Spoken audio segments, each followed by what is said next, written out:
비엔날레가 열리고 있는 호주 시드니에서 루이스 부르주아가 개인전을 갖습니다.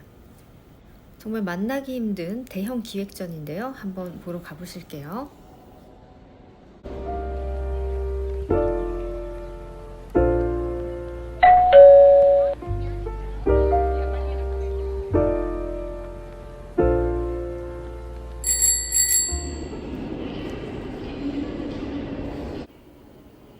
안녕하세요. 뉴욕TV 아트앤머니입니다.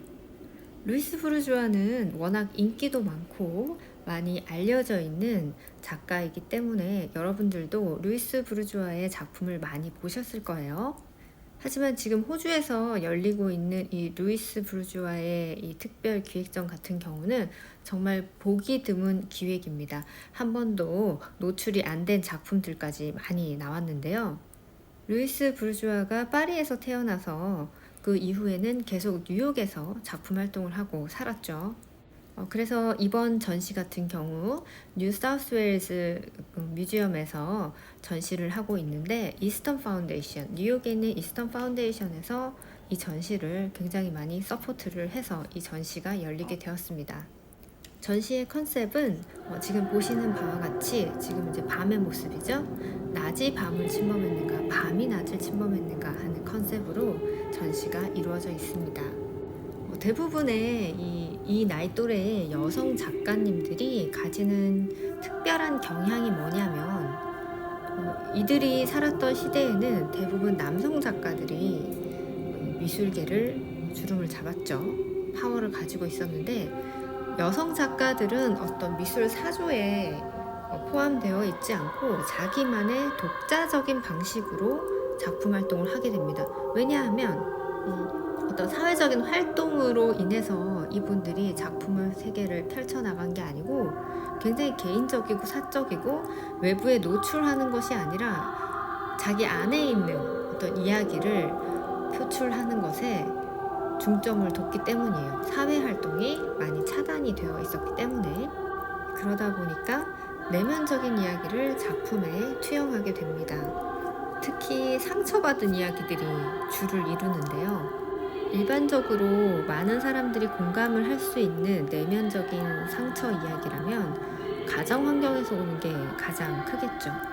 부모님으로부터 학대를 받았다든가 아니면 부모님의 이제 관계가 별로 좋지 않아서 불안정적인 그런 가정 환경 속에서 성장을 했다든지 또는 남편의 외도로 인해서 마음속에 상처가 컸다든지 하는 그런 내용들을 작품 속에 투영하는 경우가 많이 있습니다. 루이스 부르주아 같은 경우도 아버지에 대한 원망, 그리고 사랑, 어떤 그리움, 하지만 따뜻하지 않았던 그 강압적이었던 아버지에 대한 미움과 상처, 트라우마를 작품에다가 많이 표출을 하고 있습니다. 아무래도 메시지나 이야기들이 내면에서 자신의 어떤 개인적인 이야기에서 나오다 보니 어떤 사조, 그 당시에 유행했던 어떤 아티스트 그룹 내에서 활동을 하면서 만들어간 작품 세계가 아니어서 상당히 독특합니다. 이 많은 예술가들이 루이스 부르주아를 굉장히 존경하고 경외심을 가지고 있는데요. 그 이유 중에 하나가 이 루이스 부르주아 같은 경우는 작품 활동을 굉장히 늦게 시작했습니다. 그럼에도 불구하고 상당히 밀도 있는 작품을 많이 남겼습니다. 그러니까 40세부터 시작해서 돌아가실 때까지 99세의 나이로 돌아가셨거든요. 그때까지 계속해서 작품에 매진을 합니다. 시작은 너무나 평범했는데 정말 끝은 창대했어요. 이 루이스 부르주아라는 이름을 전 세계에 알렸습니다. 내면에 있는 상처를 치료하기 위해서는 마음속에 꾹꾹 눌러 담았던 이야기들을 밖으로 끄집어내야 되잖아요. 루이스 부르주아 같은 경우는 자기만 갖고 있던 그런 내면의 상처, 어렸을 때의 기억, 트라우마들을 이 작품을 통해서 표출합니다. 그러면서 작품으로 표출을 하면서 그것을 치유하게 되죠. 이분의 인생에서 가장 많은 상처를 준 사람이 아버지인데요. 이 아버지가 돌아가시면서부터 더욱더 극심한 공포와 불안에 시달리게 됩니다.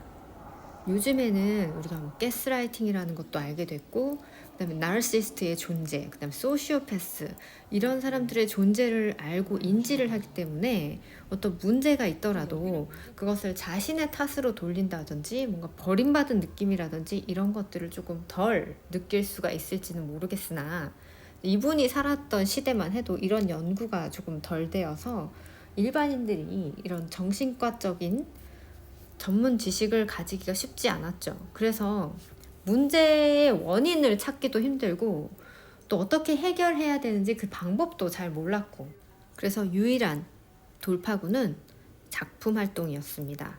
자, 그래서 그녀의 작품에 드러나는 이 모습들을 보면 그냥 이분은 어떤 미술가로서 내가 어떻게 할 거야 뭐 이런 게 아니라 그냥 계속 자기 내면에 대한 탐구예요. 이 아픔과 고통은 도대체 어디서 왔으며 나는 지금 어떻게 살아야 되고 이 아픈 것을 어떻게 내가 스스로 치유할 수 있는가, 여기에만 집중이 되어 있습니다. 그래서 많은 사람들이 이 부분을 공감하는 거죠. 이 작품들의 형상을 보면 알을 까고 나오지 못하는 어떤 번데기의 모양을 하고 있는 것들이 많죠. 세상 밖으로 나오는 것이 두려운 거예요. 왜냐하면 어린아이에게 부모는 거의 뭐 모든 것이잖아요. 그 모든 것이었던 그 존재, 그 아버지라는 존재가 굉장히 두렵고 폭력적인 사람으로 느껴졌던 거죠. 자, 그럼에도 불구하고 그랬던 존재가 이 세상에서 사라지고 나니까 정말 혼자인 것 같은 느낌이 들었던 겁니다. 자, 이렇게 이제 자신의 심리 치료를 위해서 우리가 정신과에 찾아가서 상담을 받을 수도 있지만, 부르주아 같은 경우는 작업 활동을 통해서 드로잉, 스케치, 조각 이런 것들을 통해서 스스로 치유를 합니다. 아트페어장이나 뭐 미술관에 가면 이 루이스 부르주아의 작품 한두 번쯤은 여러분들이 보셨을 거예요. 워낙에 유명하고 인기가 많기 때문에 작품들이 전 세계에 많이 이렇게 펼쳐져 있는데, 이번 호주에서 열리는 전시 같은 경우는 상당히 드문 전시입니다. 기회가 되신다면 시드니 비엔날레를 보시고, 지금 시드니 비엔날레는 24회를 맞았거든요. 지난 영상에서 제가 비엔날레에 관련된 영상을 하나 올려드렸는데, 지금 시드니 비엔날레를 보러 오시면 루이스 부르주아의 전시도 이렇게 보실 수가 있습니다. 파편적으로 우리가 보았던 그런 루이스 부르주아의 작품뿐만이 아니라 이렇게 거대 기획전을 보고 나면 인과관계가 보이고요.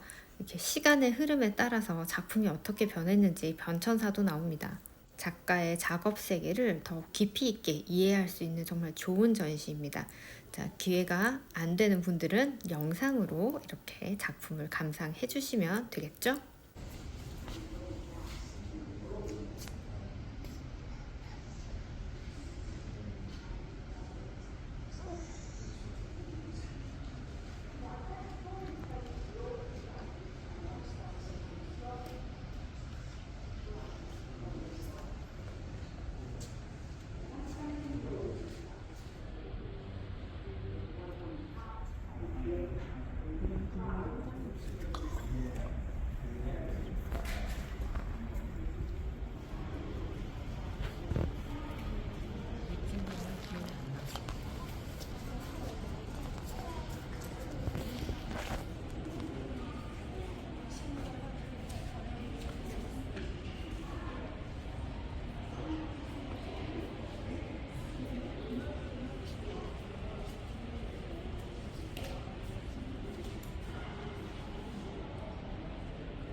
해야 될 것 같아 이제.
Searching your phone and it's very difficult to control.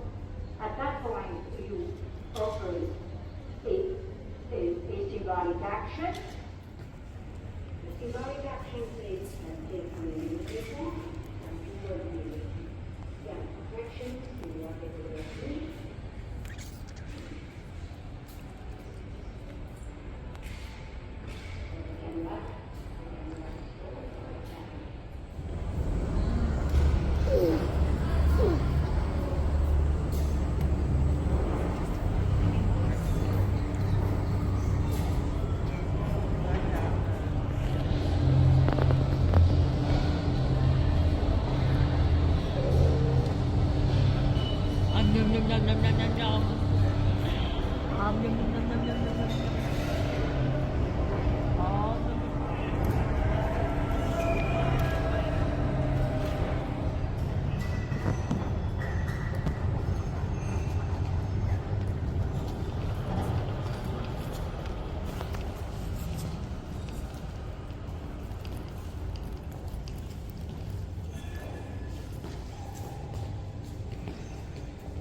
자, 오늘 이렇게 루이스 부르주아의 전시를 보면서 작가에 대해서 알아보았습니다.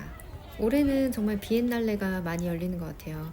뉴욕에서는 휘트니 비엔날레가 열렸죠. 지금 시드니에서는 시드니 비엔날레가 열리고 있습니다. 그리고 베니스 비엔날레 오픈했죠.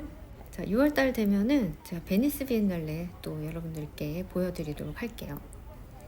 세상은 넓고 좋은 전시는 정말 전 세계 방방 곳곳에서 너무 많이 열리고 있는 것 같습니다. 이렇게 영상을 통해서나마 많은 분들께 좋은 전시를 소개해 드릴 수 있다는 게 정말 기쁘고요. 여러분의 눈을 조금 더 업그레이드 하는데 도움이 되었으면 좋겠습니다. 자, 이어서 루이스 부르주아 전시에 이어서 뉴사우스웨일스 미술관에서 열리고 있는 전시가 계속 이어집니다. 영상 끝까지 시청해 주세요.